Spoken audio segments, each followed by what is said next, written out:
વડોદરામાં ગૌમાંસનો મોટો જથ્થો ઝડપાયો છે। સમાચાર સામે આવી રહ્યા છે વડોદરામાં ગૌમાંસનો મોટો જથ્થો ઝડપાયો છે। તો વડોદરામાં નવાયાર્ડ પાસે એસઓજીએ દરોડા પાડ્યા હતા અને ગૌમાંસનો મોટો જથ્થો ઝડપી પાડ્યો છે। ઘરમાંથી 200 કિલો જેટલો ગૌમાંસનો જથ્થો પકડ્યો છે। એસઓજીએ દરોડા પાડ્યા હતા અને કાર્યવાહી સામે આવી છે। ઘણા સમયથી જ ઘરમાં જ વેચાતું હતું આ ગૌમાંસ। એસઓજીએ દરોડા પાડીને 200 કિલો જેટલું ગૌમાંસ ઝડપી પાડ્યું છે। આરોપી ઇરફાન કુરેશીની ધરપકડ કરી છે। ફારૂક કુરેશીની પણ ધરપકડ કરવામાં આવી છે।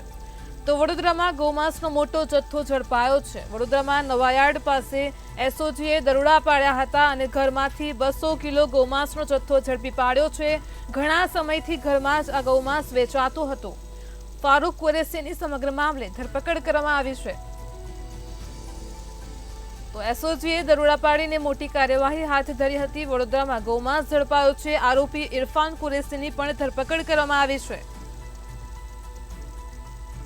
ગૌમાંસનો મોટો જથ્થો ઝડપાયો છે। વડોદરાની ઘટના સામે આવી છે। ગૌમાંસનો મોટો જથ્થો ઝડપાયો છે। 200 કિલો ગૌમાંસને પકડી પાડવામાં આવ્યું છે। આજે વડોદરા શહેર એસઓજી વડોદરા શહેરના ફતેગંજ વિસ્તારમાં નવાયાર્ડના જે લોકોયાર્ડ છે એની સામેથી માહિતીના આધારે ગૌવંશનો 200 કિલો જેટલો જથ્થો પકડ્યો છે। એમાં અમે હાલ કુલ 2 આરોપીઓ જે છે એમને અટક કર્યા છે।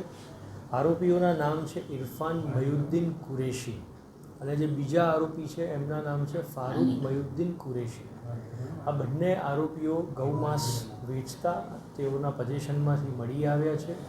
આ બાબતે અલગથી ગુના અમે દાખલ કર્યા છે અને અન્ય પણ 2 વાછરડા જે છે એ પણ ત્યાંથી મળી આવ્યા હતા।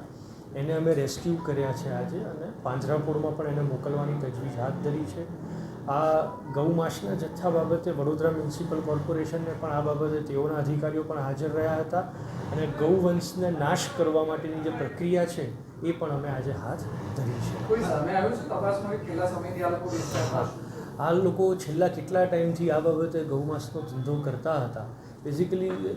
બેઝિકલી એ લોકો જે છે એ માંસ વેચી રહ્યા છે। એમનો મૂળ બિઝનેસ છે માંસ વેચવાનો।